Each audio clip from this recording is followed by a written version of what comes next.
Classical Stuff You Should Know, a podcast about classical education, old books, old ideas, stuff like that.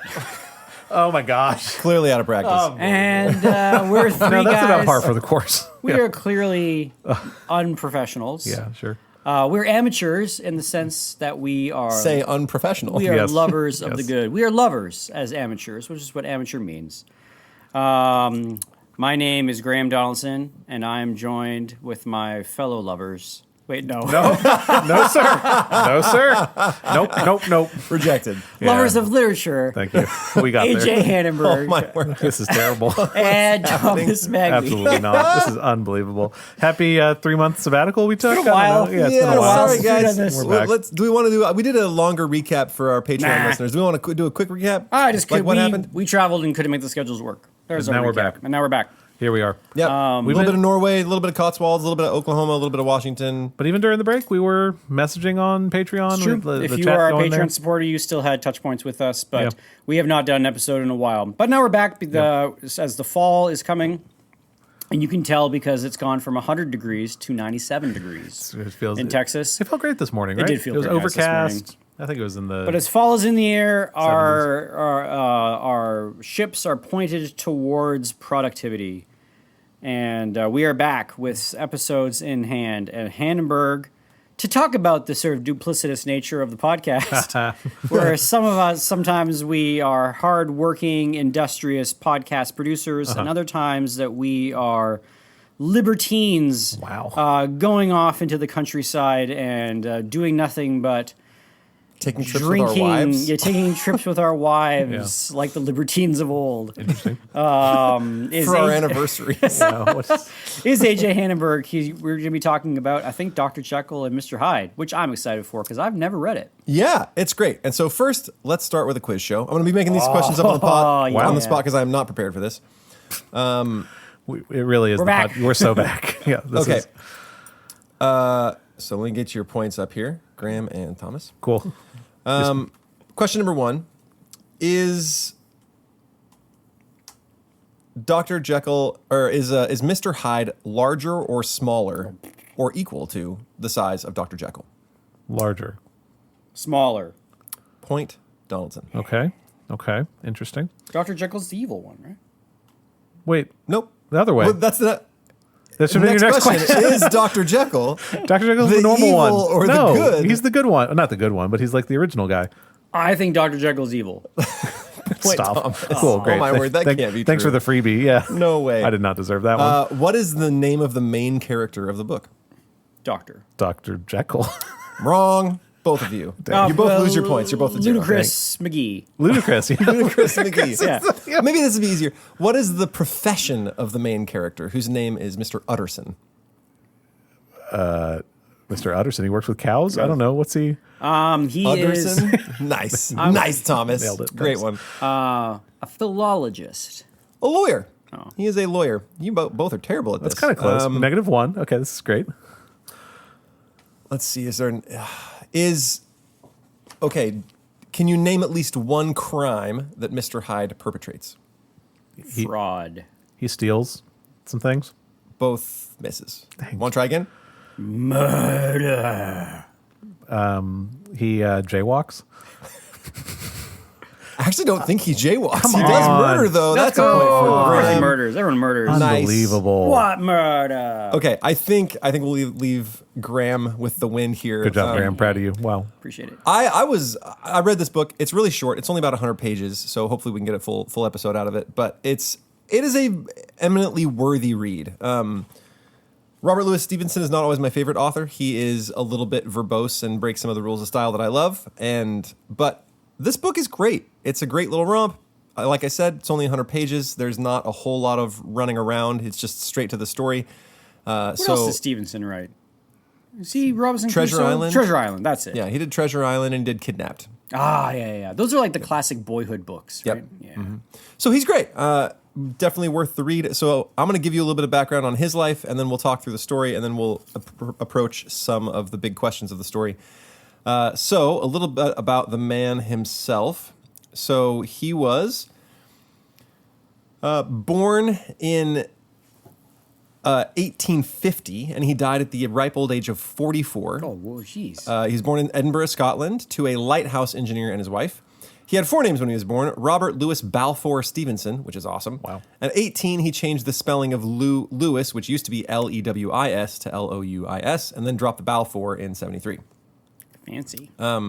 He spent most of his holidays in his maternal grandpa's house. His mom came from gentry, and so his maternal granddad was a preacher. He was in the church. And he's like, so we both loved giving sermons, but neither of us really liked to hear them. So he thinks he had a pretty, that granddad had a lot of influence on him. There was a family tendency towards chest and breathing issues, which he inherited. They used to say he had, what's that one disease that they give to everybody? Consumption.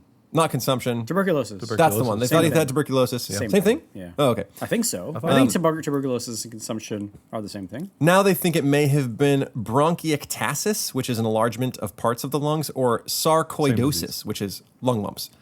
Both his parents were Presbyterians. He was an only child. He was weird looking and eccentric, and so he had a hard time fitting in at school, especially because he was sick all the time.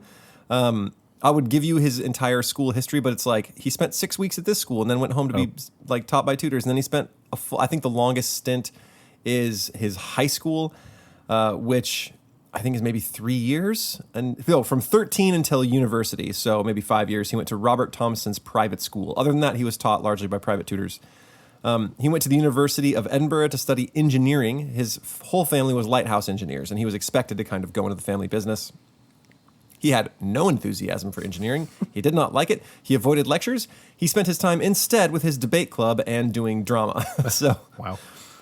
Not a great indication that he will end up in lighthouses. Right. He told his dad after he used to travel in the summers and go and check out lighthouses and do engineering and stuff, and then, which he loved. He loved to travel.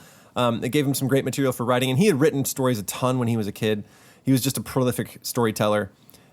He eventually told his dad, after lots of traveling, he's like, I intend to be a writer. And his dad was like, fine. He was just sort of resigned to it. He kind of got the picture that this was not the job for his son. But they encouraged him to go into the law as security, which he did. He eventually became a bit of a bohemian. He started wearing long hair and velveteen jackets and almost never coming to dinner in the appropriate dinnerware. Oof. So he was a little bit of a rascal. He used to visit cheap pubs and brothels. He eventually rejected Christianity and called himself an atheist at 22 years old. A little while later, his dad found the LJR Club Constitution, which with Rob as a member, which began, disregard everything our parents have taught us. Oh my gosh. This is like teenage stuff. Oh, yeah. It was tough for his dad to find, and he eventually questioned his son, and the kid's like, I'm not going to live a lie. That's right. And then just crushed his poor dad and his mom's heart, and he knew it, and he sent a letter to his friend, and he's like, well, I've made angry the only 2 people that really give a crap about me. So he felt really bad about that. And then 5 years later, he was already finding his way back to the faith. He's like, I believe in a God. I believe in the basic tenets of Christianity. He's this is like your standard Presbyterian story arc, right? Like this is It's not. I wouldn't say that it's pretty standard. I'm not going to do this forever, and then he just kind of makes the faith his own, and eventually, he will write prayers in his old age. So apparently, he found his way back to the church. He did a lot of moving around. He became active in London literary life. Made some writer friends. One of whom was in an infirmary, I'm sure, for when he was sick, named William Ernest Henley, who was a talkative poet with a wooden leg, and probably became the source for Long John Silver. Wow, which is kind of fun. He was sent to the French Riviera to recuperate after another bout of sickness, and when he came back, he would go back to France repeatedly. He passed the bar at 24, so did become an able lawyer, but I don't think he ever really practiced much. At 28, after meeting her on a canoe trip, he went to America to join a woman, Fanny Vandegrift Osborne, and her children. She had 2 kids. He ended up sick in California after his trip because it's just constant. They were married in 1880. She was 40, and he was 29. Wow. She was a divorcee. They went back and forth from Scotland to the continent. He became friends with Henry James at 34. He did lots of travels in 1888 from San Francisco all around the islands. He became friend of King Kalakaua. Nope, nailed it. Kalakaua, You got it on the- Kalakaua Yep. in Hawaii. He spent some time in Tahiti, New Zealand, and Samoa. And Samoa is the one where he had the biggest influence. Yeah. He became pretty political in Samoa. He saw the way that the Brits were treating people in the colonies, and same with the U.S. And he encouraged them. He said, "You guys have to occupy your own islands. Like, you have to build roads, start picking the fruit and selling it, and like actually take possession of your country. Because if you don't, they will." He wrote prolifically, I guess, against the actions of Britain and the U.S. He wrote 700,000 words while in Samoa. Wow. They loved him. His death came on the 3rd of December, 1894, when he was talking to his wife and straining to open a bottle of wine, and he suddenly exclaims, "What's that?" And then asked his wife, "Does my face look strange?" and collapsed. Some sources have stated that he was instead attempting to make mayonnaise when he collapsed. He died within a few hours at the age of 44, possibly as the result of a brain hemorrhage. According to research published in 2000, Stevenson might have suffered from a hereditary hemorrhagic a word I can't pronounce. Nailed it. Yep. Anyway, Have you ever made mayonnaise? No. I've not made mayonnaise. It's a lot of oil. A lot of oil and it's raw eggs. Yeah. Yeah, if you kind of think about it, it's like, it's kind of gross. But I love mayonnaise. But mayonnaise is good. Do you Mayonnaise, I like mayonnaise on a sandwich. I don't like it on much else. Although there are some salads that have mayonnaise as a base that I'm into. The Dutch have mastered mayonnaise. They have a Really? special mayonnaise called Zons mayonnaise. What's Zons mayonnaise? I have no idea. It's just delicious. You It don't comes know in a what's tube. different? Okay. I have it in my fridge. How is it different than normal? It's thicker Okay. and it's more vinegary. I don't know how to describe it. Weird. It's really nice. I'm interested. Okay. Yeah. Let's try it out. The Samoans, when he died, insisted on standing watch around his body through the night and then carried him on their shoulders and buried him on Mount Vea, overlooking the sea. Dang. And then wrote an epitaph on his tomb, "Under the wide and starry sky, dig the grave and let me lie. Glad did I live and gladly die, and I laid me down with a will. This be the verse you grave for me. Here he lies where he longed to be. Home is the sailor home from the sea, and the hunter home from the hill." Which is awfully nice. And then also had Ruth 1:16 through 17. On the other side, "Whither thou goest, I will go, and where thou lodgest, I will lodge, and thy people shall be my people, and thy God shall be my God. Where thou diest, will I die, and there will I be buried." Cool. So, traveled a lot. Bit of a rascal in his younger years. Very sickly most of the time. It's shocking how many, like, after doing this so many times for so many authors, how many of them have had respiratory ailments. Yeah. You know what I mean? Like, they live sickly lives, and so they're just inside a lot. Maybe that lends itself to a literary disposition. Aldous Huxley, Robert Louis Stevenson. Yeah. They have to find something to do while they're recovering. Is that what you think it is? I mean, it just means they're inside a lot. Yeah, they have to sit down, can't run around, can't get out there and do stuff. Have you mentioned he has a great mustache? Have you mentioned that? Does he have a great mustache? Yeah, I'm just looking him up right now. Great. I know, he has like long, kind of lank Yes. hair. Yeah. Yeah, Real long face, too. Right? yeah, he's a You- long looking guy. Yeah. Okay, let's jump into the book. The book is told primarily through the view of Mr. Utterson, the lawyer. The main character who Graham and I both identified earlier in the quiz show. Yes. Yeah, good. Okay. Instantly. You guys knew who I was talking about. Yeah, that's right. So as I was reading, I definitely imagined him as Magby. So I'm okay. going to read his description, I'm and a you little have nervous. to like jump past the bad bits because that's not what I imagined. That's But tough. AJ, come there on. are some things in there that I was like, "Oh, this sounds eminently like Magby." And okay, Give me those Ill negative. humored and sour, man. Yeah. it doesn't bump say on a exactly log. that, but it's really close. Basically that. Yeah, great. Thanks, AJ. Okay, but it does go really well, and then throughout the story you'll realize, okay, Mr. Utterson is like an eminently awesome guy. He really is. Okay, Mr. Utterson, the lawyer, was a man of a rugged countenance that was never lighted by a smile. There it is. So Thanks. Appreciate that's that. Great. obviously Good. not true. There. Yeah. Cold, scanty, and embarrassed in discourse. All right, ignore all Okay. that. Ignore this one too. Backward in sentiment. Forget that. Good. Lean, long, dusty, dreary. Yeah. Forget most of that. Yeah, and cool. yet somehow lovable. Okay. Okay. At friendly meetings, and when the wine was to his taste, something eminently human beaconed from his eye, and that felt like Magby.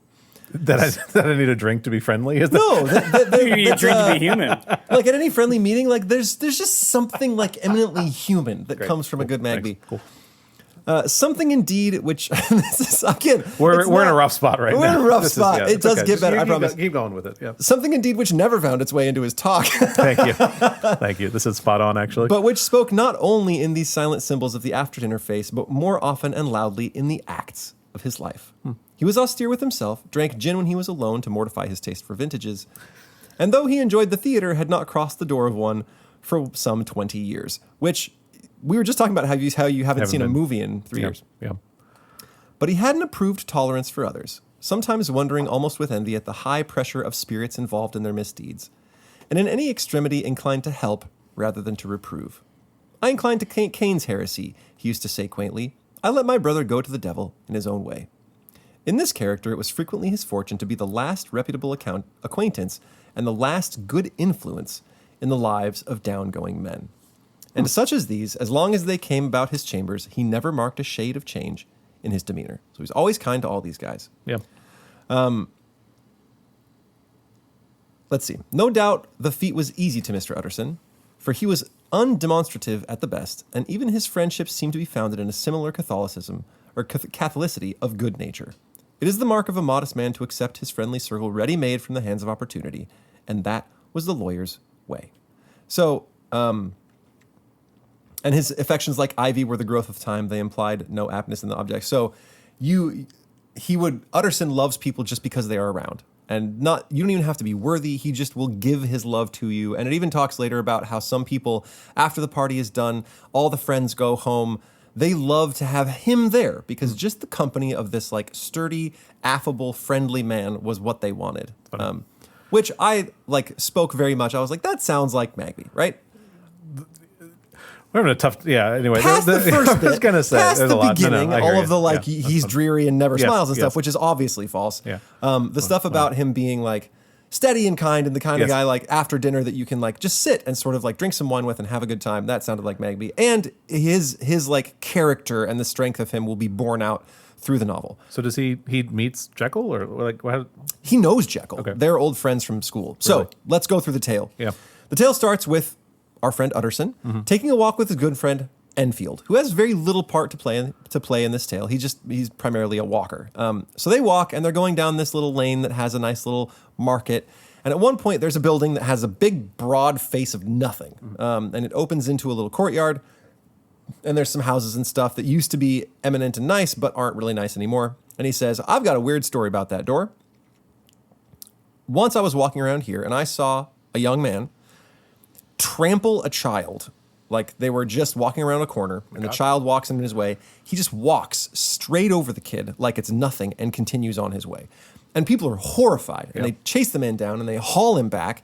And the kid is obviously terrified. They think she might be injured. She ends up being okay. The family's angry. And this guy eventually says, like, you got to let me go. And they want to get the police involved. And so he's like, all right, I'll pay. I'll pay for the kid's like medical bills and then 100 pounds on top or whatever. So he drags them to this door in this building and comes out with a check from a different man. Oh, that's weird. And they're like, this doesn't seem legit. And he's like, I promise it'll work. I'll even go with you to the bank. So he goes with them to the bank. The bank cashes it.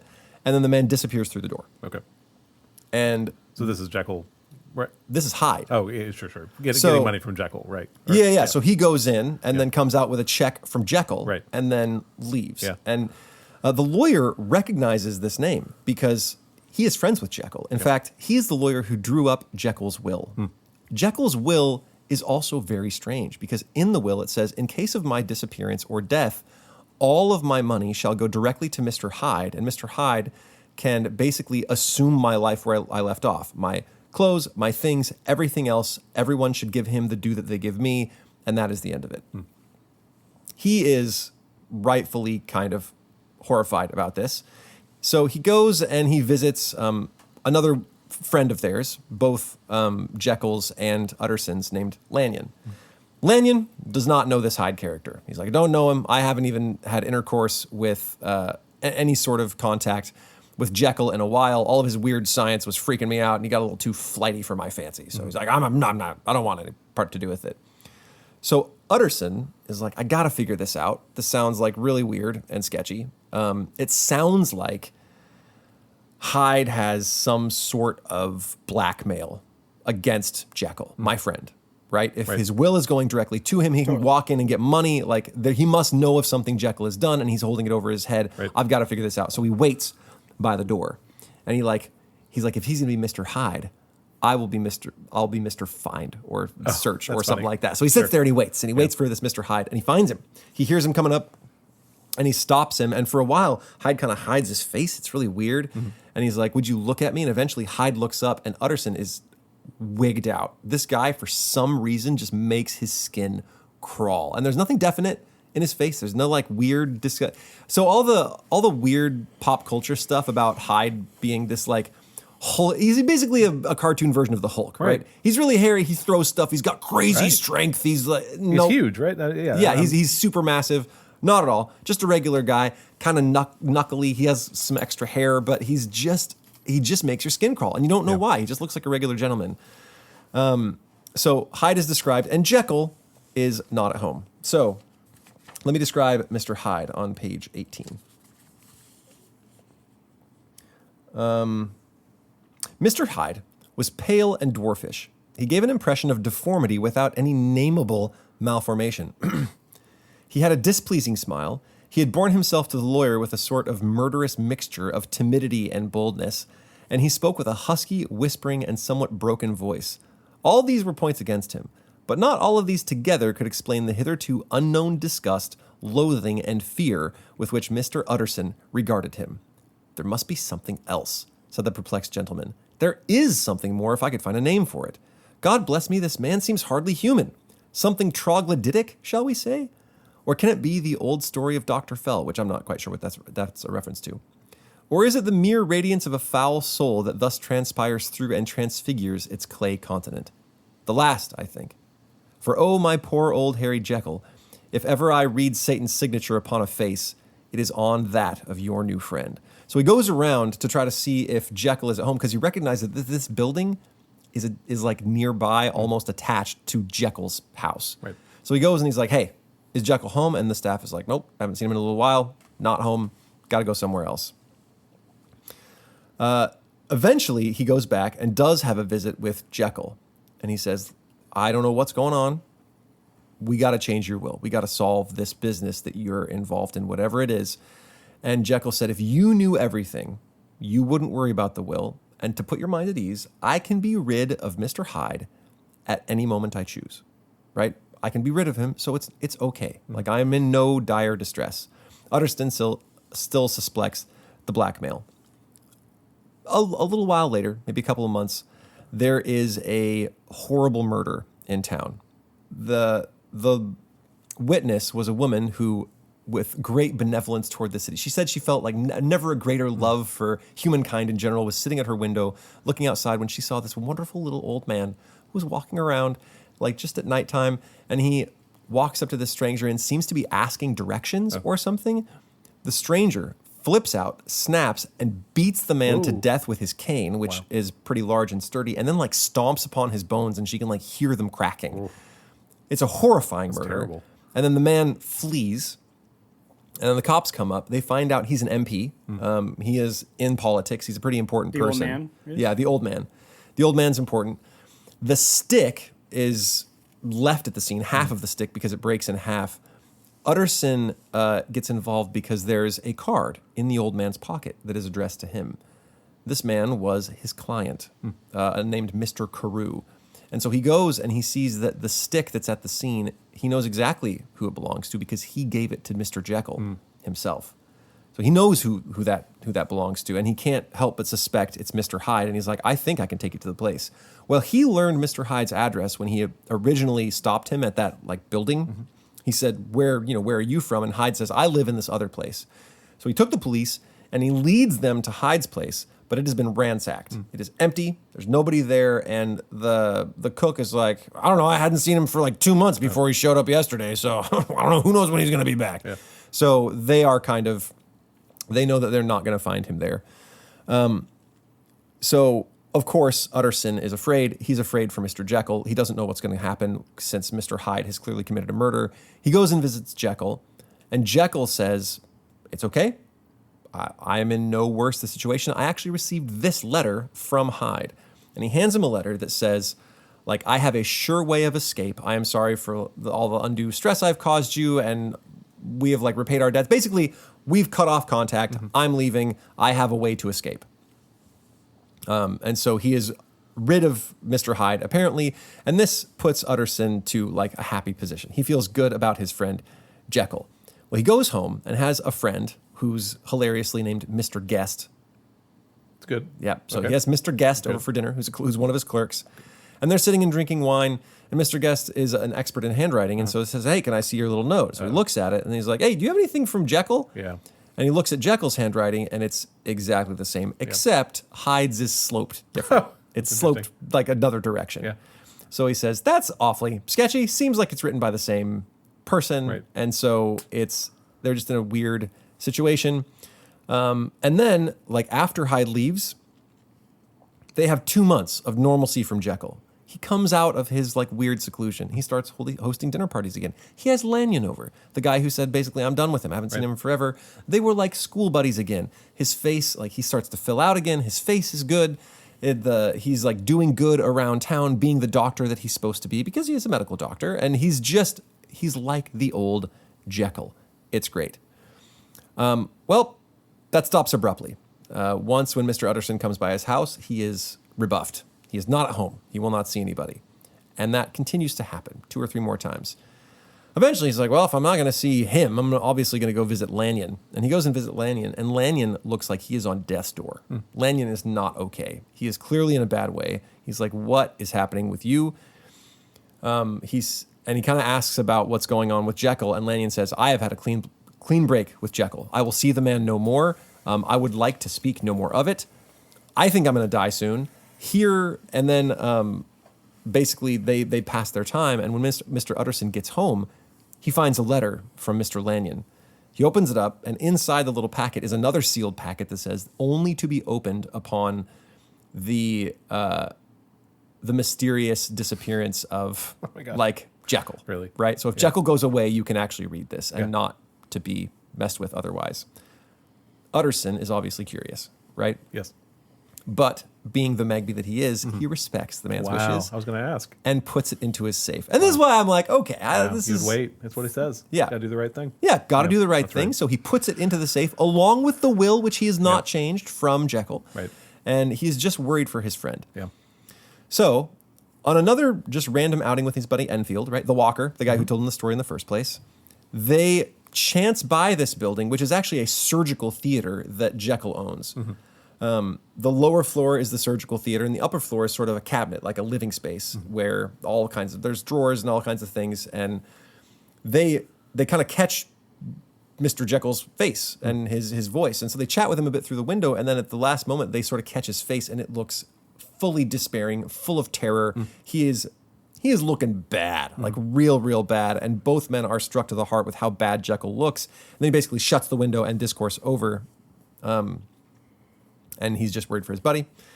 So Utterson continues on, and then Poole, Jekyll's house master, his butler, visits and says, something is deeply wrong. Like, I usually know my master, but something is up. He's not staying in his house. He has been in the cabinet over the surgical theater for a very long time. We don't really see him. He has me running all these errands for all kinds of chemicals all over London. I'm worried something's happened. He doesn't seem like himself. Will you please come over? So he comes over, they grab an axe, and he's like, we're going to go chat with him. So they kind of chat through the door, and what they hear is not Hyde's voice, or not Jekyll's voice. Right. They hear Hyde's voice. Right. Basically pleading like, hey, leave me alone, it's fine, everything's cool. And so they go back, and at this point, Utterson believes, and so does Poole, that Hyde has done something to Jekyll. Right. He has come back, he has killed Jekyll and supplanted him, and now we have to go and capture this murderer who is now living over this cabinet. So he grabs the axe, they go up, they bust down the door, and when they break through, any guesses? Jekyll is there on the ground, asleep. They find a dead Hyde. Oh, okay. So suicide is what it looks like. Okay. Well, they're convinced that Jekyll's body must be somewhere nearby. Right. So they start searching. There is no body. The only other exit is kind of boarded up and blocked off. The key that he would use to get out has been broken and is lying on the floor and has rusted. So clearly Hyde has not broken in recently. Right. So between the time that Jekyll sort of shut himself up in there, as far as they know, Hyde has never gotten in, but Jekyll is nowhere to be found.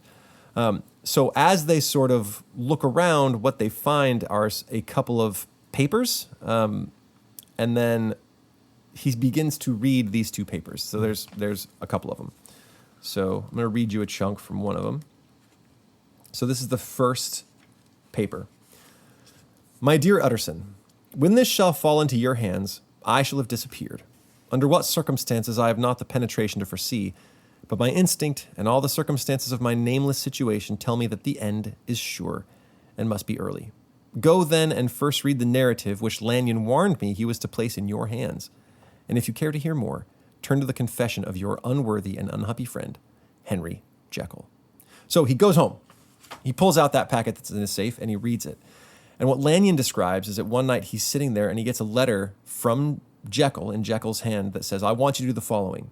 Go to the cabinet, the place above the surgical theater, grab a certain drawer and bring it back here as fast as you can. And I will come to you at midnight. And if you can't do it till tomorrow, that's fine. I'll come midnight the next day too.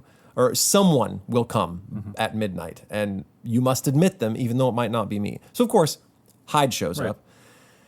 And Hyde is looking like in a bad way.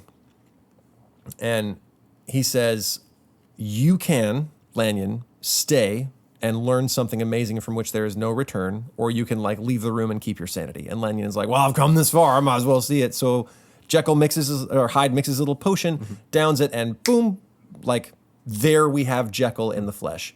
This is what breaks Lanyon. This is why he was almost gonna die, and why he said, I have no more interaction with Jekyll as a man. The next little packet is from Jekyll himself, and it tells his real story. So I'm going to give a little bit of the background here. Dr. Lanyon's narrative, and then we have, let's see, where's Hyde's? Okay, Henry Jekyll's full statement of the case. I was born in the year 18-something, to a large fortune, endowed besides with excellent parts, inclined by nature to industry, fond of the respect of the wise, and good among my fellow men, and thus, as might have been supposed, with every guarantee of an honorable and distinguished future. And indeed, the worst of my faults was a certain impatient gaiety of disposition, such as had made the happiness of many, but such as I found it hard to reconcile with my imperious desire to carry my head high and wear a more than commonly grave countenance before the public. So he was happy and goofy like maybe us three, but wanted to have this like he wanted to come across as like serious and grave and like sophisticated. Exactly. Yes. Hence it came about that I concealed my pleasures, and that when I reached years of reflection and began to look around me and take stock of my progress and position in the world, I stood already committed to a profound duplicity of life. Many a man would have even emblazoned such irregularities as I was guilty of, but from the high views that I had set before me, I regarded and hid them with an almost morbid sense of shame. It was thus rather the exacting nature of my aspirations than any particular degradation in my faults that made me what I was. And with even a deeper trench than in the majority of men, severed in me those provinces of good and ill which divide and compound man's dual nature. So he's already more separated good and evil than most of us, right? In this case, I was driven to reflect deeply and inveterately on that hard law of life which lies at the root of religion and is one of the most plentiful springs of distress. Though so profound a double dealer, I was in no sense a hypocrite. Both sides of me were in dead earnest. I was no more myself when I laid aside restraint and plunged in shame than when I labored in the eye of day at the furtherance of knowledge and the relief of sorrow and suffering. And it chanced that the direction of my scientific studies, which led wholly towards the mystic and the transcendental, reacted and shed a strong light on this consciousness of the perennial war among my members. With every day, and from both sides of my intelligence, the moral and the intellectual, I thus drew steadily nearer to that truth, by whose partial discovery I have been doomed to such a dreadful shipwreck. The man is not truly one, but truly two. I say two because the state of my own knowledge does not pass beyond that point. Others will follow, others will outstrip me on the same lines, and I hazard the guess that man will be ultimately known for a more polity of multifarious, incongruous, and independent denizens. I, for my part, from the nature of my life, advanced infallibly in one direction and in one direction only. It was on the moral side, and in my own person that I learned to recognize the thorough and primitive duality of man. I saw that of the two natures that contended in the field of my consciousness, even if I could rightly be said to be either, it was only because I was radically both. And from an early date, even before the course of my scientific discoveries had begun to suggest the most naked possibility of such a miracle, I had learned to dwell with pleasure as a beloved daydream on the thought of the separation of these elements. If each, I told myself, could be housed in separate identities, life would be relieved of all that was unbearable. The unjust might go his way, delivered from the aspirations and remorse of his more upright twin, and the just could walk steadfastly and securely on his upright path.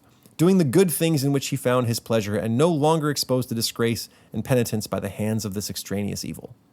It was the curse of mankind that these incongruous sticks were bound thus together, that in the agonized womb of consciousness, these polar twins should be continuously struggling. How then were they dissociated? So he eventually, of course, scientifically finds a way. Right. And he finds that what it does is sort of separate and rarefy your spirit from your body. And it can, like he said, though, if I had been in a different state of mind, if I had been thinking more noble thoughts when I actually went into this project, when I took that first like sip of the draft that I made, I could have come out an angel. But because my evil side was so eager for a little bit of light of day, what came out was Hyde. Right. And so he began leading a duplicitous life, which unfortunately was not Jekyll and an angel that was made purely of good. It became Jekyll and Hyde that was made purely of bad. So he actually kind of loved it. He said, I could, I put on Hyde, I can go do whatever I want to with no worry of any of that ever coming and impugning the name of Jekyll. It was a perfect situation. And Hyde, when he first became him, was overjoyed. And even to see his own weirdly hideous face, which by the way causes revulsion because he alone of humankind was only purely evil. Every intent, everything was set towards personal pleasure, hatred, all of that stuff. He was debauched fully. And that's why everyone was like, ugh, whenever they saw him. So he lives this life for a little while, and he finds that, well, the next thing that happens is he tramples that child. Yep. And he's like, well, that went bad. I can't have that coming back to me because Hyde keeps running back to my place. So he let that fake house and then put Hyde's name on it so that he could have a different place to go to, and then got a housekeeper that was not exactly the most upright of people in the first place, right? Happy to receive a paycheck for doing nothing and, that sort of stuff. Well, he found over time that Hyde was getting stronger and bigger. The reason Hyde was small when he came out and a little bit younger was because that side of him, that bad nature, was less developed, was less used, and was just not, spent less time in the daytime. So it was smaller. But as he let it have free reign, Hyde was getting bigger and bigger and stronger.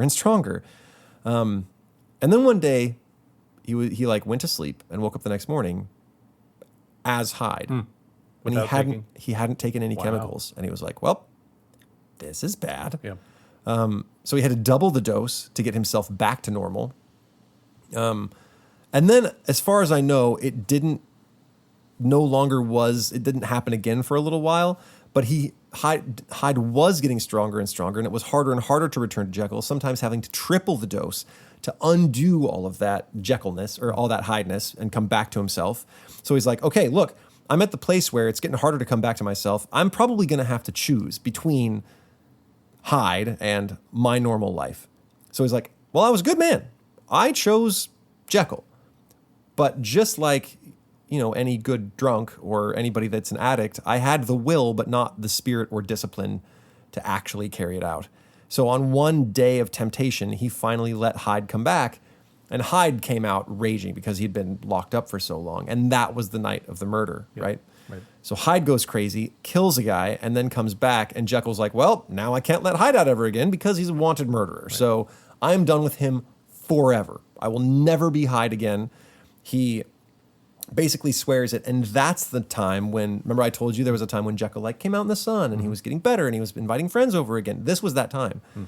But he's just like any man. At one point, he was tempted. He was just sitting in a park, and he was thinking lascivious thoughts, and all of a sudden, he looked down, and his hands were hairy and knuckly, and they were Hyde's again. And he's like, "Oh no, I cannot be caught outside like this.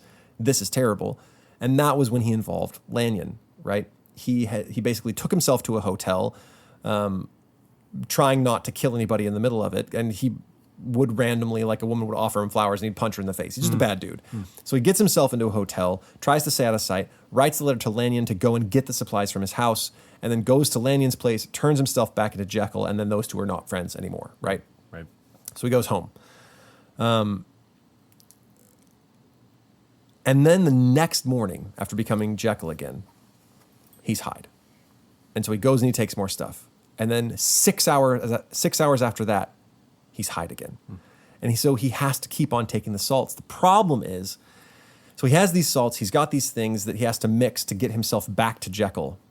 And that's why he started sending his butler off for all of these different chemicals, saying they were impure, is because he had first bought in bulk this big, huge jar of this salt that he needed. Comes to find out that the original stuff he bought was impure, and he doesn't know what the impurity is. And so if he goes and he can't buy from the same place, they keep on sending impure stuff. The other places all send impure stuff. And so he cannot recreate the thing that can turn him back into Jekyll. So he is running out. He is going to, at some point, be Hyde forever. Yeah. So he's locked himself up in his cabinet. He's trying to keep himself as Jekyll. Anytime he falls asleep or gets drowsy, he wakes up as Hyde. And he knows that Hyde is in bad news. Hyde knows he can't go out in the daytime because he's a wanted murderer, and he fears death. And so he kind of pities Hyde, and the two hate each other. And so he'll read a book of divinity, fall asleep, wake up as Hyde, and then Hyde will write all of these like horrible, obscene heresies all over the book of divinity, play jokes on him, play pranks, and it's just this dual hatred between these two people. And then he knows he's going to run out of salt, so he writes this long thing to Mr. Utterson, basically explaining everything that's happened. Yep. And then breaks down the door. He's become Hyde, and Hyde kills himself. And that is sort of the end of it. Thoughts? Observations? I mean, there's lots. There's right? a lot there. This is a book that's coming out in the middle of the heyday of psychology, right? The idea, we talk about this with the Raskolnikov episode, the sort of split personality, these two people inside you, that people who go crazy are people that have secret hidden double lives, or have, that they allow sort of, that they cultivate a dark side of themselves and think that they can keep it and have it and not have any of the bad consequences. And of course, you always have the bad consequences. You can't cultivate a little bit of evil and not expect it to metastasize and grow into something quite evil. It's good. It's early on in that idea. Early on, Jekyll is excited about this, right? That you have these two different personalities. Yeah, he's like, this is great. You have no consequence, because the view off the start is that the problem is what comes back to you. It's like the judgment of people, or that they're going to come back and like that's what's wrong with doing those things. But it's actually the corruption of Jekyll is the problem, right? It's the loss of him as a person over time, and then kind of giving way into Hyde. You sort of. 100 years before this book, you have this idea of the like Rousseauian savage idea of like the only reason why we call something bad is because society has deemed it bad. But if you completely had total freedom, you could do all these, what society calls depraved things, but in reality, it's just the things that you want to do. And that is what it truly means to sort of be free and happy. And then it's society that shackles you, right? Which is a bad idea. I mean, like Rousseau is an idiot. And then so this is all right. Well, if you actually did have the freedom to completely lean into your evil natures, what is going to happen to you? And what you have is you are psychologically deformed, right? Like you begin to fray as a person. It subsumes you. Yes. Eventually, his evil grows to the place where he is no longer himself. I mean, I want to say it's a straight allegory, but it's pretty dang close. I mean, you could definitely read it allegorical of an addiction. Read it allegorical of like somebody slowly going crazy. You could even easily port this into an offline life and an online life, right? Like you could be the evil, terrible troll on the internet saying terrible things and consuming and watching terrible things. And then you log off and you can be like an upstanding citizen in the world, but slowly the Mr. Hyde. It grows. It grows. Yeah, and then you cannot be your normal self anymore. Mm-hmm. Or you need greater and greater doses of whatever gets you back to your quote-unquote normal self, and that's got diminishing returns on it. Yeah. But that's still you. Like that online persona is still who you are, and you can't really get away. It's just growing. It's like, what is that like, that little adage, like, a man's got two wolves inside him, and whatever one you feed, right, like, is the one that grows, something like that. Yeah. That happens here. Why does Hyde kill himself at the end? Yeah, that's a good question. Because doesn't Hyde get what he wants by taking over, basically? Yeah, but he can't leave, and if he's caught, he's going to jail. And he doesn't want that. I think he commits suicide. It's kind of vague about what actually happens. It seems to be like the very moment that Jekyll turns at last into Hyde. Maybe because I think he said he wasn't strong enough for suicide. I can't. It's a little The bit whole thing with unclear like exactly the what locked happens. door, broken key, like Jekyll did that. Like Jekyll basically locked Hyde in that room, both of them. Well, in I think that they room. just knew that they couldn't get out. Yeah. And I mean, like there were times when he was Hyde. Yeah. And Hyde knew that they couldn't leave either. Yeah. So I wondered, Graham, if you had, because this is also like the science side of it, of like, what does science actually get you? Like, is it supposed to get? I know Frankenstein's like 80 years before this, so they're not really contemporaneous. But like, like whatever scientific mechanism should get us to a better world, but what it actually unlocks is this like evil inside of this man. Yeah, I mean, it's the promise of you can have the sort of the not the fruit of virtue, but you can have sort of like the fruit of the good human life without having to go through the work or the difficulty or the self-denial that it takes to get it. Right. So it's like you can have your cake and eat it too. The promise of science. I always go back to Brave New World, which is just like, technology offers you Christianity without tears, right? Like it gives you heaven, it gives you pleasure, it gives you all the glories of the kingdom of God, but you don't have to do the things to get there. You don't have to be penitent. You don't have to be virtuous. You don't have to be all these sorts of things. You can get it through the manipulation of nature, and then in this case, like the manipulation of yourself. Yeah. But So here's right where they find him, just to try to clarify. Right in the midst there lay the body of a man, sorely contorted and still twitching. They drew near on tiptoe, turned it on its back, and beheld the face of Edward Hyde. He was dressed in clothes far too large for him, clothes of the doctor's bigness. The cords of his face still moved with a semblance of life, but life was quite gone. And by the crushed file in the hand and the strong smell of kernels that hung upon the air, Utterson knew that he was looking on the body of a self-destroyer. And then at the end of the letter, Jekyll talks about how I don't know when I will turn back into Hyde, and then Jekyll will be dead forever. But as I finish this note, I bring the life of that unhappy Jekyll, or Henry Jekyll, to an end. So he finishes his note. He will become Hyde. But I don't know if he was like trying to kill himself right at the moment that Hyde took over, or if Hyde did that. My guess is it was Hyde fearing being captured because he knew people were coming through the door. maybe it's just the stress of it all. He's taking weird salts. The bodily stress that it takes. Yep. Just wears you down. Yeah, I'm sort of struck of like it's obviously a fantastical story, but it feels familiar to certain kinds of people, right? Like we can probably in our lives have known somebody that has kind of had this two-sided nature, two-sided character, this, like the hidden, a hidden world where you think you can have it all, but then it gets out of your control. Whether that's like an addiction thing or trying to keep an addiction or vices hidden. I tell my students a lot when they ask how do they like about cheating or about things in class, and I always say my little catchphrase is, "You might get away with it, but you never get away with getting away with it." And this is sort of again that kind of story of a Frankenstein or of a Dorian Gray. It's very similar to Dorian Gray, Yeah. which is like you can get away with it in terms of your fellow man.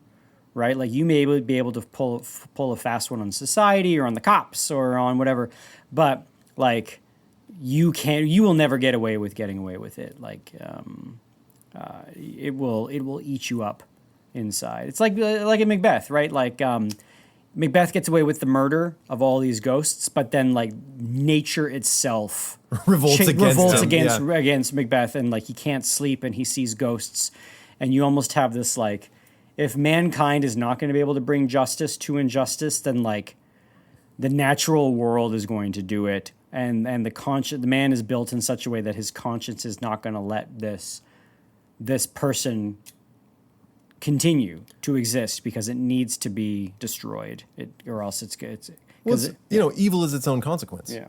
Right. I think easily we separate, like, I do this deed, and then the bad thing is the consequences that come from that deed. Well, an older understanding is like, no, you did the deed, and that's the consequence. It is bad to be that. It's bad to have that in your life. So I don't know. It's a very familiar tale. It shocked me how like considering how this story is depicted in current culture. Oh, for sure, yeah. How much of it is not an adventure or monster tale? The same problem with Frankenstein. Yeah, exactly. Frankenstein's like this big monster and sometimes even a hero monster thing. It's not about that. Just like this isn't about like a science accident gone wrong where Mr. Hyde is like this monster that we have to contain with policemen. He's the Incredible Hulk, right? That's what this is. He's not the Hulk. He's like a smaller, more disgusting version of the normal person. Is it a fun read? Did you enjoy reading Oh, it? it's a great read. Yeah, I honestly, I especially enjoyed imagining you as Mr. Utterson because Mr. Utterson is like, now you see at the end, he's trustworthy. He goes out of his way for his friends. At the end, he's like breaking down a door to get a murderer. Sign me up. He faithfully executes a will. He puts the story in the safe when he could read it. He is inviting his friend. He's like an eminently good influence on everyone around him. So which one of us is Hyde? We're gonna cast. I didn't want to venture into that one. But it's one of those, another example of those stories of an anxiety towards technology or an anxiety towards science, which says science and technology, we can give you the thing that you want, man. And then there's this, and then as you sort of sit and think about it, you're like, wait a minute, maybe men getting what they want is not good for man. Right. It's not good for them. And it's this, if we unthinkingly allow this, because what was his rationale and his reason why he wanted to do this in the first place? You kind of glossed over, but what was this like? I could separate myself into these two parts and one part would be happy. Like, what was that? What was his rationale? Well, it's just like neither of the, I could do all of those things as Hyde, and then Jekyll could be himself with no, like, I wouldn't even feel those things because I wouldn't be the one doing them. It's almost like this catharsis, right? Like, if I can get all the evil out, then I can be really good, which is always that. And I can fully enjoy the evil. Like, I won't have the conscience nagging me when I'm doing evil things, and I also won't have evil things nagging me when I'm a good version. Yeah.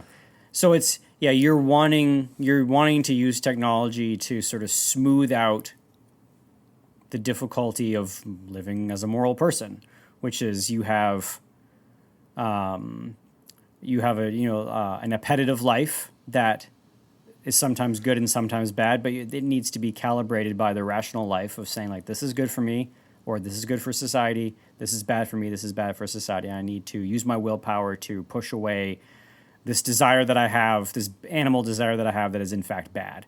Like trampling over a kid, I don't know, that's pretty terrible. I know, isn't it? Like, it seems so pedestrian. When you're like, compared to some of the stuff we see in movies now, you're like, walking over a kid. But then, like, if you actually imagine that happening, someone just barreling over a child and stomping on it, like, that is messed up. But then there is also the dark desire in the human heart of wanting to be better than everybody. And wanting to just sort of like have that tyrannical, like naked show of power. Right? I've been listening to a podcast series on the Aztecs, and basically describing their just how the king used sort of random cruelty as a mechanism to sort of maintain power. Maintain sort of rule, and it's pretty dark, terrible stuff. But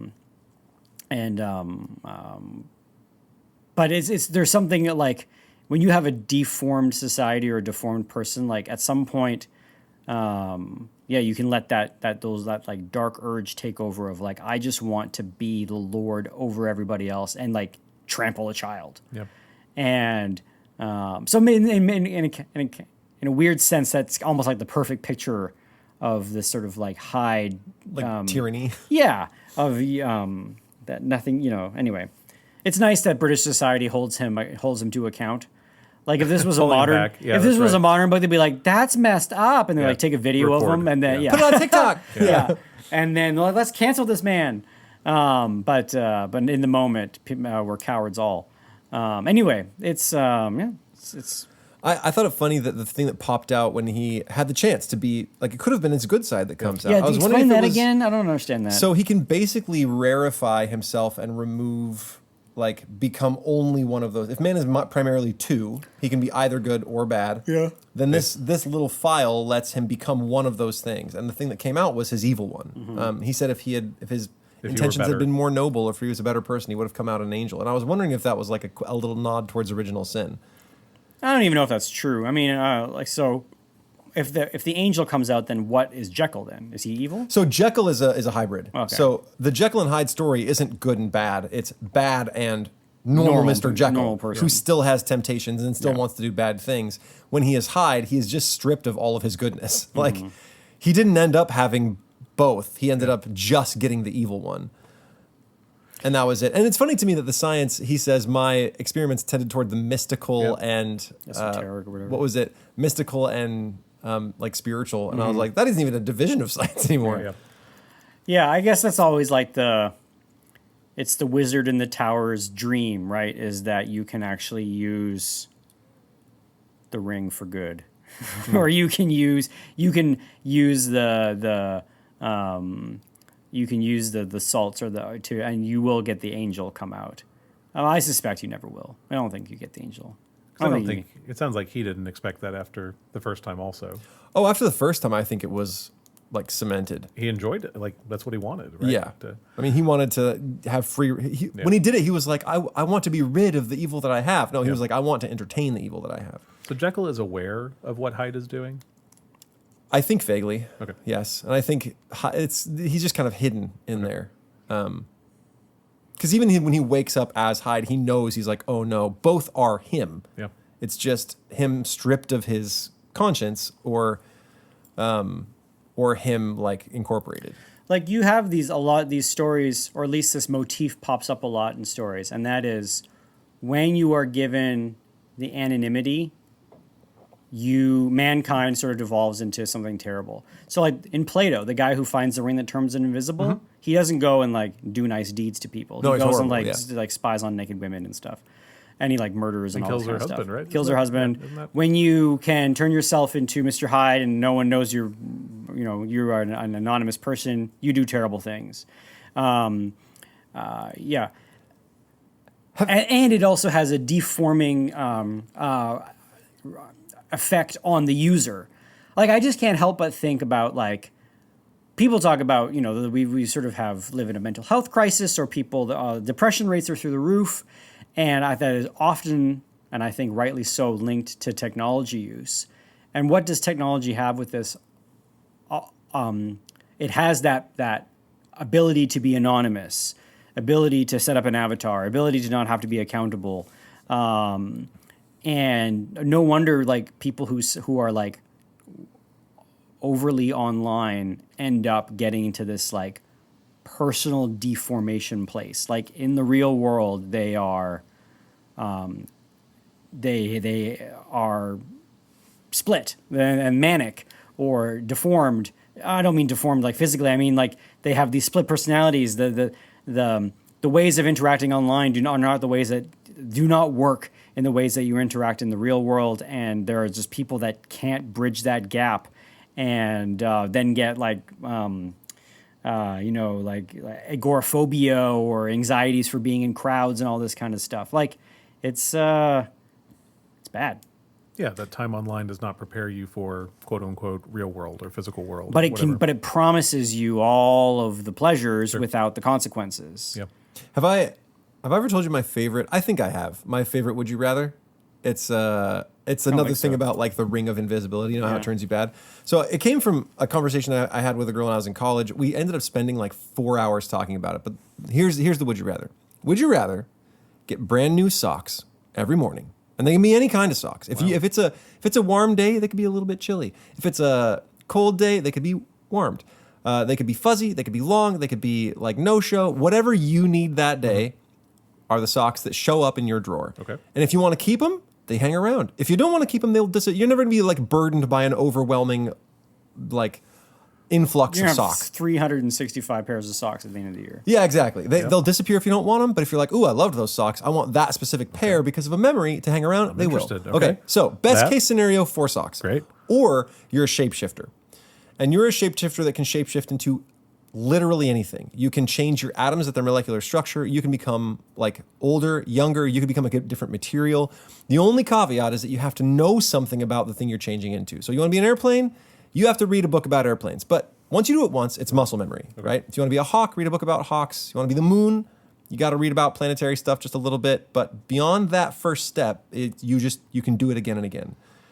You could, like if you have cancer, you could fix that in yourself. You could completely become a different person.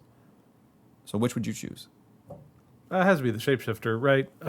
But is the point is that what are you going to use it for? Like, I choose the socks. I still choose the socks. I chose it back then because basically you're offering yourself limitless power. I could go and kill Jeff Bezos and become Jeff Bezos, right? If they want to be put in jail, I turn myself into a tank, I break out of jail. Oh, but running Amazon sounds like a lot of work. I just sell the stock and have all the money. Okay. Well, why do I have to run Amazon? I just become Jeff Bezos and then be eccentric. And no one can prove that I'm not because I am Jeff Bezos. I've turned into him. Mm-hmm. And once you've lived as a hawk, how can you ever relate to someone when they talk about their new iPhone? You're like, I've flown through the night on my own wings. But yeah, it's choosing oblivion, right? Because you are no longer you at some point. Right. As soon as you change into so many things, like who are you? What are you? How do you retain some sort of idea of sense of self? Or even humanity. Like, how do I talk to people? I'm like, I've been a planet. Your concerns mean nothing to me. And on top of that, how do you not fix the things that you are concerned about? Like you could be endlessly beautiful and never have to deal with ugliness again. You never have to deal with death unless you're somehow obliterated without you knowing it's coming. Mm-hmm. You don't have to deal with growing old. Being endlessly beautiful is a burden, you guys. Tell us all about it, Graham. I'm telling it, like, it's just it is a temptation to do things that would degrade you to the point where you can no longer be human and talk to the people you want to talk to. You can have all the money you want. You can have all the power you want. You could kill anyone you want. You could... Versus a small daily minor pleasure. That cannot send you wrong. Yeah. And you can even sell the socks. You want the socks? Sell a pair a day. Sure. You have, even if they're like solid gold socks and that's what you want. That's what I was thinking, yeah. Like, the socks are sounding pretty good now. But that's not going to, that might make you pretty wealthy, but it's not, hopefully that won't fully corrupt you. But I don't see how you go into shapeshifting and come out a better person. Yeah. It's kind of a bummer that, ease is corrupting. Well, that wouldn't be easy. Much better, the right? question wasn't would you rather have the socks or hang out on a Jamaican island having all your needs met? No, it was, fine. But you're offered power. It's but a bummer shapeshifting that, allows that, right? that power is corrupting. Yeah. Do we have enough stories about people who are turning down, they turn down power? Like Odysseus wants to go farm, right? Or Solon. Solon doesn't want to be king. So all that. If I trusted myself more, I would choose the shapeshifting because what an experience! What a life! That'd be amazing. But with that much power, I just don't trust myself. Yeah, feel weird making the sock choice though, given the choice between them, right? Don't you feel like you'd always, the second you get sick, you'd be like, what was I thinking? What are socks going to do for me? But then I'd remind myself, I would probably end up a murderer, and maybe not me. I don't want to murder people. I think more likely I would end up flying around as a hawk for a really long time, and then Which be also a sounds fish, cool. check out the bottom of the sea. But then, I have to watch my family die and my loved ones, and then I can learn everything, and then I'm just I get bored, and then I'd probably end up flying through space looking for something new because I just got bored of the things that were happening on the planet. After many many lifetimes of not being able to connect with anyone anymore. Yeah. I don't know. That seems like not a great end either. It's tough, but socks they're But great. socks are great. Yeah, that's the real takeaway about this. Do you have any big life lesson takeaways from Dr. Jekyll and Mr. Hyde? I mean, I think what we've already talked about. We're just about out of time here anyway. But I don't think I have anything that is more revolutionary than being anonymous and being able to fully indulge your bad side. It's not going to stay small. It's going to get bigger. It reminds me of that Father Brown part where he's talking to a jewel thief. Anyway, you guys read Father Brown, yes? Mm-hmm. It's great. He's talking to that famous French jewel thief who's a rascal, and the women love him, and he steals these things. And Father Brown goes out there and he says, "Look, right now everyone loves you. You can maintain a level of good, but you cannot maintain a level of bad. Right. You will get worse and worse and worse, where people no longer love you. They don't want to be with you. You will be corrupted beyond what you are now, and you will no longer be dashing and fun and good company. You will be horrible. And he converts the guy to Christianity right there. It reminds me of that, right? You cannot maintain a level of bad. You either, like, you're going to be moving in one direction with it. Either you're trying to root it out of your life, or it's going to be taking its hold. It reminds me of, what's that, like, psychedelic mushroom that is in vogue that people are taking to try to, like, make their lives better? Ashwagandha or whatever it's called. Ayahuasca? Yeah. That's in vogue right now? Yeah. Like, you got tech bros going down to the jungle and going on, like, crazy Retreats, trips and right? coming back and, like, selling all their stock and, like, be surfing. But there's also stories of people who are like, I'm going to go, and this is like, I'm in a rough place in my life and I feel like my life is going well. I'm going to go and take this like spiritual trip to the jungle. And they go and they take this mushroom, and when they come out of it, they are crazy. Like, they never change. And what it does is chemically it has done something, and they've basically like one-shotted themselves and their life is over. Right. That happens with acid too. You can go yes. fully schizophrenic after And one so try. there's this like, there's this, it's something sort of similar. It's like, I've got this technological, it's literally, I'm going to have this drug, this potion that I drink, and it is going to bring me into this like higher level of humanity where I can sort of like this transhumanism, I can sort of transcend the difficulty of the human life, and his life is over with it as soon as he does it. Mm-hmm. Like, you got this one shot, you don't get to save scum, like, it's over, right? Like, you can't reload the game. And I don't think a lot of people think about that enough in life. Like, that there are decisions you can make that you cannot come back from. We have this, like, you can always come back, sort of reinvent yourself story in our culture. But, like, there are things you can't come back from.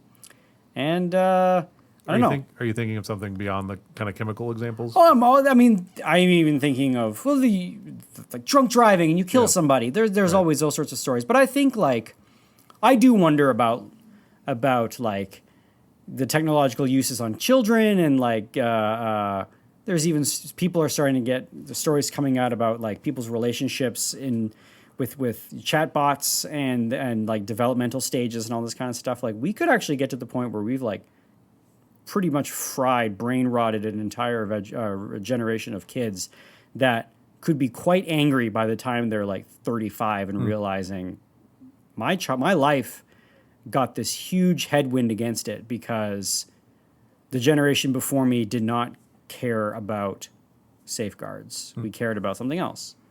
I don't know. It's crazy world. All right, we got to stop there. All right. We're over time. All right, Donaldson Doomer talk. Thanks for ending on a You ended positive with note. socks or shapeshifter. Yeah. You went with one-shotting our lives.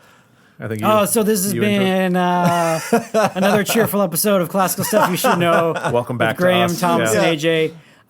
If you want to hear more about this, we do in-between episodes for our Patreon subscribers. And we also do Patreon episodes. We do monthly AMAs. And as AJ and I are giving more talks abroad or at different institutions, often they make their way to the Patreon page.